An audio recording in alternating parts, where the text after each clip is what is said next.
Muchísimas gracias por mantener la sintonía con Uno más Uno. Hoy, tal y como habíamos anunciado en nuestra entrevista en Primer Plano, nos acompaña Luis Miguel de Camps. Él es ministro de Trabajo, pero también es presidente del Consejo Nacional de la Seguridad Social y todo indica... Y del Partido Revolucionario Socialdemócrata. Así es, el Partido del Toro, como es conocido popularmente. Y bueno, decía que parece que ha venido a compartir muy buenas noticias acerca de un posible aumento salarial aquí en Uno más Uno. Bienvenido, ministro. Vamos a comenzar con el salario. Lo comprometimos ahí. No, muchísimas gracias. Le escuchaba ahorita en el segmento anterior y yo estoy esperando las informaciones que don Adalberto nos va a dar. Oiga, desde ayer él anunció eso, pues entonces estamos aquí para eso. No, miren, muchísimas gracias Bienvenido. por invitarnos en este espacio tan importante durante tantos años y con una dirección tan destacada como don Adalberto y la doctora Uribe. Pues es un placer compartir con ustedes. Miren, ya comenzando por ese espacio, quisiera decir lo siguiente. Este gobierno que preside Luis Abinader, me parece que ha dado demostraciones firmes, constantes, coherentes, de tener un concepto y un criterio de materializar mejoras para los trabajadores a través del diálogo y la construcción de consensos. Antes del presidente Luis Abinader, no había habido, al menos en la historia que recordemos, un presidente que públicamente declarara su compromiso con la mejora del salario real de los trabajadores.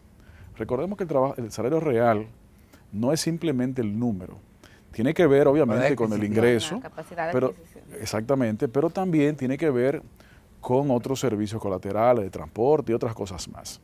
Es decir, mejora de calidad de vida. Y no solamente lo dijo al principio, sino que lo ha reiterado. Eso se llama, en mi opinión, pues responsabilidad. En esa dirección hemos logrado, y a través de la confianza que el gobierno dominicano crea, hemos logrado en esta gestión 16 aumentos salariales, todos y cada uno de ellos consensuados de manera tripartita. ¿Por qué? Porque este es un gobierno que prefiere los consensos y no las imposiciones. Obviamente, dándole seguimiento a ese compromiso que decíamos al principio y producir el resultado. De esos 16 aumentos salariales, algunos de ellos los más altos de la historia y en términos generales todos en promedio por encima de las medias históricas también, se ha dado una serie de situaciones. ¿Qué es lo que ha sucedido? Hoy día, la República Dominicana, el salario mínimo de los trabajadores no cubre la canasta básica familiar. Lamentablemente, ni siquiera el primer quintil. Pero eso no es algo nuevo, eso es algo histórico. A pesar de que en el día de hoy los salarios tienen un poder adquisitivo mejor que hace 20 años, la realidad es que la transición o la carrera, por decirlo de alguna manera, entre el poder adquisitivo del salario mínimo y el costo de la canasta básica familiar no ha ido acorde. Entonces, ¿qué es lo que planteamos? ¿Qué es lo que proponemos? ¿Qué es lo que señalamos exactamente ahora? Bueno, tenemos que construir un pacto, tenemos que construir un acuerdo social para salarios dignos y trabajo decente que permita efectos en lo inmediato, compromisos con efectos en mediano plazo y compromisos con efectos en el largo plazo para que identifiquemos la ruta en donde haya una coincidencia y el salario mínimo logra alcanzar el costo de la canasta básica familiar. El tema es que cuando se habla de pacto, ya inmediatamente uno entiende que es algo que va a ser a largo plazo. Aquí lamentablemente son procesos que suelen tomarse mucho tiempo. Y la pregunta es si en el corto plazo pudiéramos estar hablando de un aumento. Por eso decía, efectos inmediatos, y efectos a largo mediano y largo plazo. Por ahora, no es algo para dejar para después. Lo que pasa es que si nos metemos en la lógica solamente de un ajuste, pudiéramos perder una oportunidad. Pudiéramos perder una oportunidad, ¿por qué? Porque el sector empleador ha señalado, el mes pasado señaló la propuesta de fomentar que sus agremiados puedan voluntariamente ajustar o aumentar los salarios, no solamente los mínimos, sino todos, lo cual saludamos. ¿Se está haciendo eso? Lo cual saludamos. Obviamente el sector laboral, el sector trabajador también propugna por mejoras, obviamente. Y el sector gubernamental está proponiendo lo que acabo de decir que proponemos. Bueno, pues no hay disenso. Entonces, si nos metemos en la lógica, vuelvo y repito, de solamente un ajuste y no vemos, miren, sí, perfecto, un ajuste ahora, pero también tenemos que comprometernos para que en un periodo X, corto o no tan corto, dependiendo de los niveles, podamos lograr ese objetivo, porque si no, vamos a estar en lo mismo en un año, en 2 años, en 3 años, y el objetivo de este gobierno, el presidente Luis Abinader, es lograr esa mejora definitiva, y como es, y fue el mantra, si se quiere, de la campaña, el cambio, pues cambiar, para que las reformas estructurales se produzcan. Algunas requieren nuevas leyes o modificaciones de estas, pero esta no requiere una nueva ley, requiere la voluntad. Entonces, usted decía, doctor Uribe, efectivamente, las partes hemos declarado interés en atender eso, fenómeno. Y voy a lo que preguntaba don Adalberto. ¿Se ha producido? Bueno, justamente eso es lo que estamos terminando de revisar. Apenas la semana pasada, el corte de la Tesorería de la Seguridad Social ha podido producirse para revisar cuáles han sido los efectos iniciales de ese llamado del sector empleador. Y estamos evaluándolo. Pero lo que sí estamos haciendo es construyendo y mostrándoles y presentándoles a los sectores esa propuesta detallada, técnica, para lograr ese acuerdo. Bueno, usted hablaba de los ajustes salariales que ha venido promoviendo el gobierno y lo que se ha logrado en el periodo en que está en el poder. Ajustes y aumentos, y porque no han sido solamente ajustes. Aumento al sector de los médicos, por ejemplo, los propios profesores han tenido... No todos. El no sectorizado tuvo un aumento promedio ponderado de 24.4%. El más alto de todos, el de caña de azúcar, que fue de 102%. 102%. El del sector turístico... Y aún así se queda chiquito. Efectivamente. El sector turístico fue de 23%. El de Zona Franca fue de 21%. Y así el de los trabajadores de campo fue de 25%. Pero hay sectores que se han quedado rezagados. Por ejemplo, en el mismo tren administrativo, gubernamental, los empleados administrativos, incluyendo los de salud pública, anteriormente se han quedado en el limbo. No. Salud Pública, a través del gobierno del presidente Abinader, en un acuerdo que llevó en noviembre del 2020 y se materializó en verano de 2021, aumentó en un 30% el salario de los médicos. De los médicos. Pero de los demás servidores permítanme, públicos. Eso es lo primero, ¿no? Porque hay que aclarar las cosas. Sí. Lo segundo, hace 25, 30 años, el Código de Trabajo regía las relaciones laborales en el Estado. Luego de una cantidad de leyes, entre ellas la última, la ley de función pública, por decirlo de alguna manera, le quitó esas competencias al Ministerio de Trabajo y se las transfirió a lo que hoy es el Ministerio de Administración Pública. Que obviamente para temas como ese... ¿El tema salarial lo maneja ahora? El sector público, por supuesto. Ahora no. El Ministerio de Administración. Efectivamente, por eso hago la información para que la gente esté consciente. Anótalo que obviamente mañana viene el ministro de Administración Pública. Qué bueno. Y que obviamente tiene que revisar eso conjuntamente con el Ministerio de Hacienda, porque es algo que va de la mano. Entonces, en lo que compete a la gran mayoría de los trabajadores de la República Dominicana, en cuanto a temas de las relaciones laborales, hemos trabajado en eso. Entonces, pero los guardias y los policías no están, no entran, sus salarios no dependen de ese Ministerio de Administración Pública, ¿verdad que no? Claro que sí. También. Pues el presidente violó todo, porque anunció un aumento para los militares que están en la frontera, un justo aumento. No violó nada, porque los distintos ministerios somos representantes del Poder Ejecutivo. Entonces la decisión última la toma obviamente se puede hacer eso mismo. Yo pensaba que era Interior y Policía. En revisión con el Ministerio de Hacienda. No era Interior y Policía que ejecutaba ese aumento. La puede ejecutar a través de ese mecanismo. Porque el presupuesto se le aumenta. Efectivamente, pero ¿quién decide eso? Administración Pública. En combinación, obviamente, con Hacienda. Pero se necesita un aumento. Ustedes reconocen que se necesita un aumento salarial. Yo repito. A nivel del sector público. En todos los sectores se necesita lograr que los salarios mínimos puedan alcanzar, al menos en el primer quintil, ojalá más, pero por lo menos allí, la cobertura del costo de la canasta básica. Y en ese sentido, pues el Ministerio de Trabajo está, valga la redundancia, trabajando.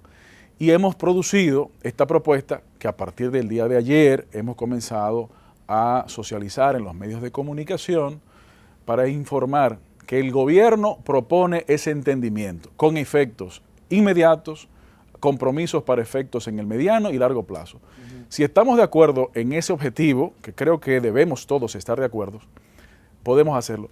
Porque el salario debe ser el gran redistribuidor de la riqueza nacional para poder aumentar los niveles adquisitivos. Claro, eso tampoco se puede... superar la desigualdad. Efectivamente, a eso me refería, la redistribución. Pero además, también con el debido cuidado de que obviamente eso no se puede hacer de un solo sopetón, de golpe y porrazo, para evitar que tenga efectos inflacionarios. Sí, sí. Claro. Tiene que ser el equilibrio. Y por eso es que hemos señalado un acuerdo con efectos inmediatos y a largo y mediano plazo para ir en esa ruta y lograr ese objetivo. En Para Europa cerrar. y en Estados Unidos se ha producido un fenómeno interesante después de la crisis derivada de la pandemia y de la guerra. Y es que los sueldos han aumentado, no siempre por disposición de los gobiernos, sino por la naturaleza del mercado. Lo voy a poner un ejemplo. Aquí en República Dominicana, ¿qué está pasando con el sector zona franca? El sector zona franca en la República Dominicana ha crecido enormemente. La confianza del gobierno del presidente Luis Abinader ha permitido una inversión brutal de capital, también extranjero, en la República Dominicana, entre ellos zona franca. ¿Y qué ha sucedido en los lugares en donde hay una gran concentración de empresas en zonas francas? Ha aumentado la demanda de trabajadores y han tenido, por efecto de la oferta y la demanda, que mejorar los salarios. Por eso el salario promedio hoy en el sector zona franca es de más de 27,000 pesos, a pesar de que el salario mínimo de ese sector no llega a 15,000 pesos. Qué bien. Pero hay que llevarlo no solamente por efecto de la oferta y la demanda, sino también por el efecto regulatorio, idealmente de consenso, para la mejora en el logro de esa ruta. Hablando también del tema de salarios, quisiera saber, ministro, ¿cuáles han sido los resultados del plan piloto que ustedes anunciaron para la formalización del trabajo doméstico al día de hoy? Muy bien. Bueno, y gracias por la oportunidad, porque es un tema de mucho interés, además de ser una deuda histórica. El presidente Abinader pues se comprometió siendo candidato y también en ese compromiso se ha cumplido. Hace un mes y medio aproximadamente se anunció el logro de los consensos, porque también en ese espacio es tripartita la discusión. Recordemos que en el mes de mayo de este año lanzamos una propuesta de regulación, de una resolución regulatoria a la sociedad dominicana en consulta pública y recibimos muchas sugerencias de mejoras y muchas de ellas fueron incluidas. Afortunadamente la sociedad participó también en eso. Está de luego la resolución de salario mínimo de ese sector, sectorizado, que sería el salario mínimo, el salario número 17, es decir, hay 16, ahora 17 salarios mínimos. ¿Cuántos salarios bueno, mínimos? a propósito, qué bueno que ustedes lo mencionan eso, porque otro de los objetivos que nosotros proponemos en ese acuerdo Por favor. es simplificar y reducir. Claro. También Sería también un trabajo de Claro. una para forma todos los sectores organizada, involucrados. también de una forma inteligente, pero hay que ir unificando. Sí. Si logramos esa ruta y ese acuerdo, también vamos a transitarlo. Entonces, ese salario mínimo también es tripartito, gobierno, empleadores y trabajadores.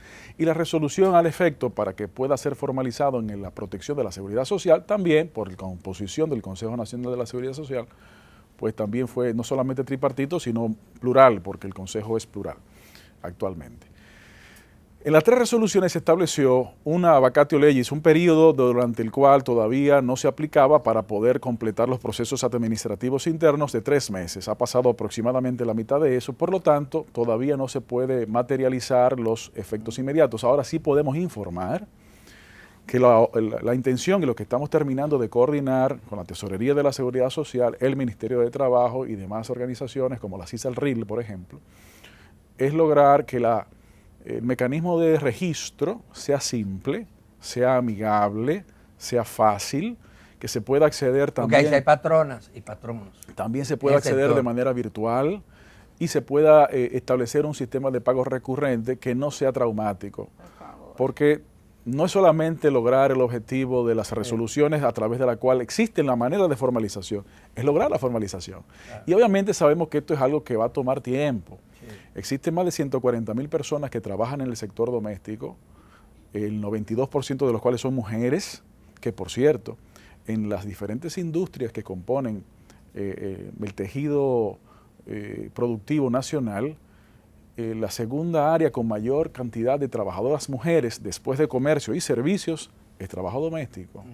Entonces eso también va en la dirección de equiparar los diferentes tipos de trabajo y también darle más apoyo también a las mujeres. ¿Y esa cifra de dónde sale? ¿Cómo se sabe? ¿De la cantidad de personas? Sí, considerando por la diferentes informalidad del razones. sector. Eso es uno de los medios, pero también están las encuestas realizadas por el Banco Central, pero también Y están Nogar, las revisiones, también. exactamente, en Hogar, también. así como también de la Oficina Nacional de Estadística. Todo eso se cruza y ha rondado entre 142 a 147 mil aproximadamente, entre los cuales cerca de 11 mil son hombres y el resto son mujeres. La mayoría, la inmensa mayoría. Ministro, Vamos a hablar de hay un seguridad. tema muy importante que es los aprestos por modificar la Ley General de Seguridad Social. Hay una comisión bicameral discutiendo proyectos, hay un proceso de diálogo. Correcto. Todo parece estancado y una de las quejas, de la cual nosotros inclusive nos hemos hecho eco aquí, es de que el gobierno no ha hecho una propuesta global de reforma de ese código de seguridad social que tenemos en la República Dominicana. ¿Qué ha pasado? Porque usted es el presidente del Consejo Nacional de la Seguridad Social. Así es. Mire, primero decirle, efectivamente el país, la sociedad se encuentra en un proceso de discusión y diálogo sobre esos temas, en diferentes espacios, uno de los cuales lo co-dirige el sector gubernamental y en este momento quien les dirige la palabra, que es la mesa temática del Consejo Económico y Social en el ámbito de la revisión y reforma de la Ley 8701 de Seguridad Social. Ese proceso no está estancado. Es un proceso que se continúa. De hecho, pasado mañana tenemos una reunión, la siguiente reunión para eso. Y en ese espacio el gobierno sí ha hecho propuestas y están publicadas, están accesibles también en los medios digitales y en las plataformas. Propuestas como cuáles. Propuestas como, por ejemplo, la simplificación del proceso de toma de decisiones del Consejo Nacional de la Seguridad Social, para que haya más agilidad en los procesos. ¿Qué significa eso? ¿Reducir la composición del Consejo? Eso significa hacerlo más ágil, siendo representativo, pero que quien finalmente tiene la responsabilidad fundamental, que es el Estado, Correcto. tenga también la capacidad de mayor decisión. Eso elimina eliminar el veto. Elimina el veto y reduce también porque... Hay que revisarlo. Yo no voy a decir necesariamente Pero eliminar, parece pero hay que revisarlo. en eso, ministro. No, no hay consenso. Esa parte se discutió ya en la mesa y hay ¿Y disenso. qué sector se opone? Diferentes sectores. Pero también hemos propuesto, Los sindicalistas se oponen. Perdón, ministro, pero Sí. es importante saber, porque Sí, aquí hemos porque- tenido representantes está del público sector eso. privado y no hemos visto oposición. ¿Quién se opone? ¿El sector privado? A la A que directiva. se lo del elimine el veto, lo del veto. veto. Son El tres veto- sectores, el gubernamental, el Sí. privado y el Y patronal. lo que el se ha gubernamental planteado no se con- opone. Ajá, Lo entonces, teórico ¿quién es? y muchos de los... El gubernamental no se opone. Entonces, ¿se oponen los otros dos, el sector privado y los sindicalistas? Han mantenido reservas, sí. Ha mantenido reservas. Han mantenido reservas Pero públicamente no se atreven a no, defenderlo. pero permítame. En ese diálogo, que es público, Sí, sí. se ha planteado concretamente sobre cada uno de los puntos las posiciones de las partes en donde ha habido consensos. Por ejemplo, ha habido un consenso y se encuentra actualmente registrado respecto de la reducción tal vez de la cantidad. Ha habido disensos también, diferentes puntos, entre ellos ese. Y en cada uno de los puntos aparece cuál sector, la posición de cada sector. Y eso está ahí. ¿Qué otra propuesta ha hecho el sector gubernamental? El sector gubernamental ha puesto también la propuesta de que tenemos que materializar la cobertura de salud para los pensionados, que actualmente no se tiene. Y eso es cuando más lo necesitan. Claro. Claro. Ahí hay unos temas que tienen que ver con un tema técnico, un tema económico, pero tenemos que buscar la manera de materializarlo. Y una cantidad de propuestas Pero hay, que hay un listado hecho ahí. hay propuestas y demandas muy focalizadas, muy entendidas. Por ejemplo, esa ley crea 3 seguros. Seguro de vejez, que es el de pensiones, seguro de riesgos laborales y el seguro de salud. En el caso del seguro de salud, hay 5 puntos que han sido objetados y alrededor de los cuales parece que hay consenso de que hay que tratarlo. Uno de ellos tiene que ver con el copago.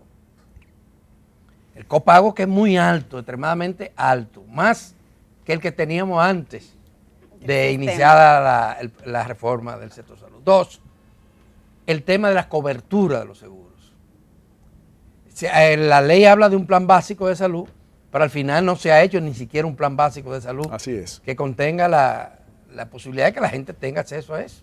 Entonces, ese es otro tema importantísimo es de que la ley obliga a todos los trabajadores y a los empresarios a registrar a estar del régimen contributivo, a estar afiliado a cualquier ARS, la que sea. Correcto. Pero es obligatorio, lo encuentran por nómina. Ahora el ciudadano, el asegurado, no recibe el mismo trato de los prestadores de servicios. Un médico acepta el seguro que le da la gana. Una clínica acepta el seguro que quiere. Un laboratorio acepta el seguro que quiere. Y las farmacéuticas, no todas, aceptan también los seguros. La ley no lo obliga. Y el Estado, la rectoría del Estado, ha sido incapaz. Efectivamente, esos elementos que usted señala y otros más son temas que hay que atender. Algunos de ellos, por cierto, no requieren modificación de ley. Claro. No, porque la ley lo Algunos de ellos contempla, claro. requiere cumplimiento de la ley. El copago no Por está establecido en la ley. Por ejemplo, usted mencionaba sobre la rectoría. Existe una multiplicidad de actores que tienen funciones particulares. Y allí se está trabajando en este gobierno en deshacer lo que había sido una descoordinación histórica. Y por eso logramos, por ejemplo, ahora, hace menos de un mes, un acuerdo y consecuentemente una resolución que redujo el copago para una cantidad de procedimientos importantes a la mitad. Las enfermedades catastróficas. A la mitad, no solamente esas. También los embarazos. Muchas otras cosas más. A la mitad. Es un paso importante. Pero además de eso, al mismo tiempo, las introducciones de coberturas que no estaban adicionales, como mejoras en coberturas catastróficas. Pero el año pasado, hace apenas casi un año, hace 11 meses, porque fue finales de octubre del año pasado, también se mejoraron las coberturas en la atención integral renal, que antes no estaba completa, era parcial, pero también se incluyó en esas modificaciones del año pasado, sin tocar la ley, simplemente aplicándola. Se incluyó también la cobertura de reconstrucción mamaria por cáncer y la mastectomía profiláctica preventiva. Sí. No soy médico, pero he aprendido eso. Pero usted que es presidente del Consejo. Pero permítame, don Adalberto. Entonces, efectivamente hay muchas cosas. Ahora, ¿qué quiero decir? En el ámbito de salud, hemos ido dando pasos en las dos direcciones de manera concomitante. El diálogo para las reformas de las cosas que tienen que reformarse e incluso en el propio diálogo el sector gubernamental ha propuesto temas que si bien no requieren reforma, sí se facilitan con la construcción de consensos. Porque si se consensúa un tema allí, ¿cómo cuál? Va a ser difícil, bueno, como por ejemplo el tema de la salud para los pensionados. Eso no requiere reforma, eso requiere voluntad. Entonces, si se consensúa eso allí, es simplemente poderlo aplicar en el espacio institucional que corresponde. Eso lo hemos ido haciendo y al mismo tiempo que estamos dialogando para esa reforma, estamos también produciendo resultados. En salud he dicho algunos, pero también en pensiones. ¿Qué hicimos el año pasado?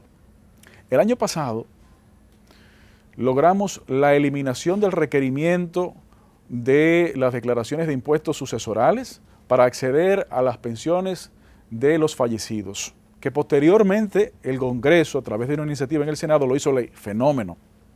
¿Pero qué hicimos hace 3 meses?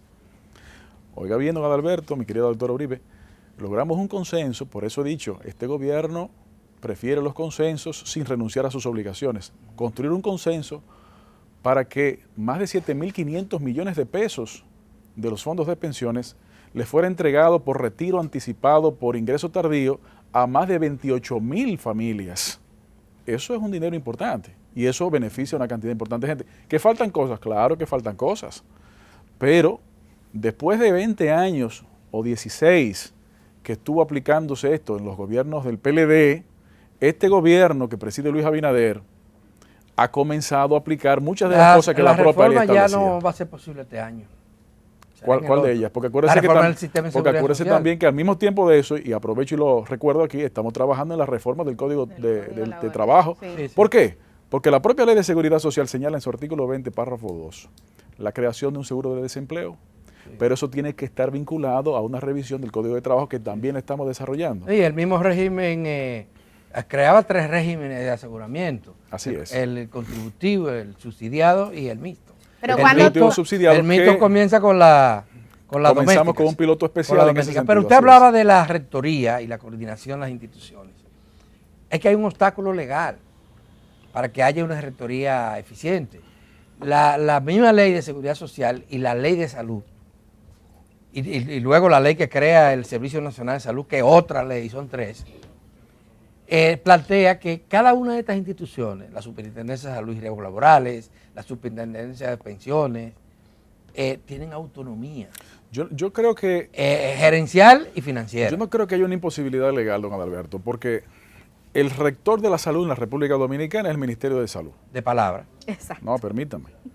Ahora, en el ámbito de seguridad social, el regulador es la Superintendencia de Salud y Riesgos Laborales. En el ámbito de seguridad social. ¿Para qué ha venido a decir no solamente este director, sino los anteriores, de que sí, pero es una dependencia del Consejo Nacional de la Seguridad Social? Es ahí que tienen que tomarse las decisiones. No, las decisiones de políticas públicas en seguridad social efectivamente es el Consejo, sí. Pero el regulador en pensiones es la Superintendencia de Pensiones. Esa es la que tiene y el que poner la regulador pila. en salud, no todos, estamos con las pilas puestas y por eso los resultados comienzan a materializarse. Pero lo que quiero señalar es que si bien las leyes hay que transformarlas y mejorarlas, sin lugar a dudas, y Con en eso voluntad estamos, política se pueden hacer cosas. y como lo hemos estado demostrando, no solamente en cuanto a reformas, sino en cuanto a resultados, sino también el hecho de que sí se pueden materializar resultados y sí se pueden coordinar rectorías, porque no hay un solapamiento ni una contradicción. ¿Qué papel juega el ministro de Salud? Excelente ¿El vicepresidente? papel. Excelente papel. Juega su rol. Claro. ¿Le gustó que lo nombraran coordinador Creo que es un reconocimiento válido, correcto y merecido, porque el doctor Rivera, en nuestra opinión, ha demostrado capacidad, ha demostrado interés, conocimiento, capacidad gerencial, humildad, además de su capacidad médica. Y yo creo que eso es positivo. Ministro, el tiempo se acabó, pero 5 segundos solamente Bueno. para que me hable un poquito de en qué está el Partido Revolucionario Socialdemócrata. ¿Seguirá apoyando el proyecto? 5 minutos 5 a un segundos. hijo de Atoy de Can. Buenísima. ¿En Muchas qué gracias, está el don Partido del Toro? ¿Sigue apoyando a Luis Abinader? Por ¿Una supuesto. posible Por reelección? Mire, le voy a decir muy claramente. El presidente Abinader asumió el poder en el peor momento del mundo de la pandemia. Apenas un año y pico después de asumir el poder fue que se pudo iniciar a materializar o a trabajar en muchas de las iniciativas del programa de gobierno del presidente Abinader.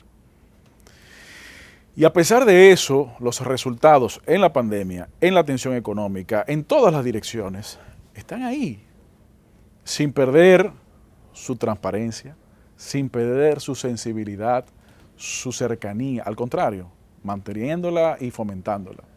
Entonces, tenemos que seguir apoyando a Luis Abinader, porque lo ha demostrado correctamente y ha demostrado no solamente buenas intenciones, sino correctas acciones. Entonces, sería un error para este país. Además, Quiere decir que hay que reelegirlo. ¿Y permiso, usted? permiso. ¿Va a aspirar a un cargo electivo? Además, mi querido don Adalberto, Y que usted estaba gestionando la senaduría del distrito. usted tiene informaciones que yo no conozco. De hecho, Pero usted tiene que decirme de dónde ha dicho eso, porque a veces le dicen cosas que son Pero es mentiras. cierto. Pero es Como verdad esa que es eso, mentira. ministro. Ah, es Mire, mentira. el presidente Abinader, en este momento, es la garantía de no volver a los desastres del pasado. Además, ¿qué es lo que más importa aquí? La institucionalidad. ¿Y qué señala la Constitución Dominicana en el día de hoy? Señala la posibilidad. No tiene. Ahora, el problema fue históricamente cuando intereses particulares querían modificar solamente con ese ámbito y entonces deshacer la institucionalidad. Salió Salió lo de del la papá, República ya me Dominicana. lo habías advertido. Muchísimas se nos acabó el gracias. tiempo. Gracias a Ministro, ustedes. muchísimas gracias Sí, Un muy placer. interesante por atender todo. siempre a nuestras invitaciones. Sí, Gracias a sí. ustedes. Qué bueno dialogar con usted, siempre es importante. Ahora viene Altagracita. Sí, así que denos un chance y volvemos con Altagracia Paulina.